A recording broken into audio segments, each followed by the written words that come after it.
turabasuhuza inshuti zacu aho muhere hose ku isi. Iki ni cya kinyamakuru cyabagezaho ibihangange ku isi. Ubu aka kanya tugiye kubagezaho umugabo uyoboye igihugu cy'Uburusiya bamwita Perezida Vladimirovich Putin. Perezida Vladimir Putin yavutse ahitwa Leningrad, avukira mu muryango ukennye. Avuka ku babyeyi babiri, papa na mama. Mama we yitabye Imana, papa we yitabye Imana. Avuka mu muryango w'abana batatu, bose bitaba Imana. Ubu ni Putin wenyine uriho. Reka mbabwire noneho ukuntu ayo mateka ya Putin yaje kumugera akaza kuza kuba perezida w'igihugu cy'Uburusiya, natwe tubasha kuba twakwemera. Yavutse ku itariki 7 Ukwakira umwaka w'1952, Leningrad, ubu niho hasigaye hitwa St Petersburg. Yize amategeko muri Leningrad State University, arangiza kwiga umwaka w'1975 ubutasi muri KGB. Nyuma yo kurangiza kaminuza yakoranye n'urwego rw'ubutasi bwa KGB imyaka irenga 15. Ahanini aho yakoreraga mu Budage bw'iburasirazuba, niho yarari arimo gukorera ibyo by'ubutasi bwiwe nyine. Byatumye kabisa abantu bose bashobora kuba bahahamuka bakimara kumva uwo bita Putin uwo ari we. Noneho kugira ngo abe perezida, Putin yageze muri KGB ku itariki 15 z'ukwa gatandatu. Urwego rw'ubutasi ruramwizera kugeza mu mwaka w'1991, ubwo umwe mu bumwe bw'abasoviyete, Perezida Putin yagarutse i St Petersburg, aba umujyanama wa Antonel Sobchak. Mumbabarire kuri icyo kirimi cy'Uburusiya ntabwo ngishoboye cyane, ubu ngubu turaza kukimenya nacyo. Noneho aza kuza kwinjira muri politike ya leta y'Uburusiya.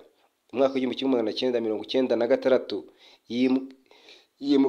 yimukiye i Moscow, aho yagiriye n'amahirwe menshi yo kuba yaba umwe mu bajyanama ba perezida wari uriho. Mu mwaka w'1998 yagizwe umuyobozi wa FSB, urwego rusimbuye KGB. Mu mwaka w'1999 aba perezida Boris Yeltsin yamugize minisitiri w'intebe. Mu mwaka w'1999 yabaye perezida bwa mbere ku itariki 31 Ukuboza umwaka w'1999. Yeltsin yeguye atunguranye cyane, aho ngaho yari atunguranye, nta wamenye ukuntu byagenze nyine, ariko abikorana ubushishozi ahita ashyira Putin ku mwanya wa perezida. Mu mwaka w'2000 rero Werurwe, Putin yatsinze amatora nka perezida w'Uburusiya ku mugaragaro. Kuguma ku butegetsi kugeza ubu, yatorewe indi manda mu mwaka w'2024. Mu mwaka w'2008 amategeko ntiyamwemereraga kuba yagumiza kuba yafata indi manda ya gatatu ikurikiranye. Arakomeza aragenda ashyira Dmitry Medvedev nka perezida we mu mwanya wa minisitiri w'intebe. Mu mwaka w'2012 agaruka ku butegetsi, atorwa nk'umukuru w'igihugu. Yongera gutorwa mu mwaka wa 2018. Umwaka wa 2020 rero yakoze impinduka mu nteko ishinga amategeko zishobora kumusubiza ku yindi manda, kumugeza ku ngoma y'ubutegetsi mu mwaka w'ibihumbi 2036. Perezida Vladimir Putin aba arabemeje kugeza aya magingo. Ubu ngubu bategereje ko azageza muri 36. Ese koko ye baba we.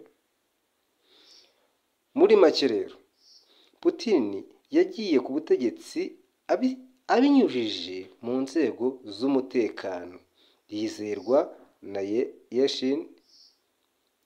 Yeltsin, maze amwegurira ubutegetsi bwe. Kuva ubu ngubu Putin yagumye ku butegetsi agumana n'ubushobozi bwose bwo kuzakomeza kuyobora kugeza kuri uwo mwaka w'ibihumbi 2036. Tugeze aho ngaho, Perezida Vladimir Putin namwe hari ukuntu mwaba mubashije kumwumvamo. Perezida Vladimir Putin ni umuntu utavugirwamo kandi afite uburenganzira bwo gutoresha abo ashatse mu ntara abari bose, abaguverineri abaki bose niwe ubashyiraho.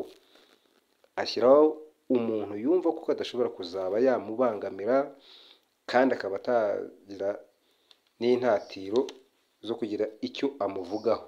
Ubwo ni ugutuza nyine, bagatuza, Perezida Vladimir Putin akagira icyo ajya bagenera. Bo ntabwo bafite uburenganzira kugira icyo bavuga, ahubwo Perezida Vladimir niwe ubanza kuvuga. Reka rero isi banze namutinye, burya ngo Putin harimo utuntu twinshi agiye acamo yiga. Burya havuze ngo Putin ngo yajyaga ashwanya, ngo intare ngo arayishwanyaguza, ibisamagwe, ibitera n'ibiki byose ngo nta cyapfa kumujya imbere. Putin burya ni hatari. Hari andi makuru tugiye kuzabagezaho ya divorce imwerekeyeho. Mu yandi makuru yacu akurikira turakuraritse, ntuzabure, tuzabe turi kumwe umenye iyo divorce, icyateye iyo divorce, ese yari igamije iki.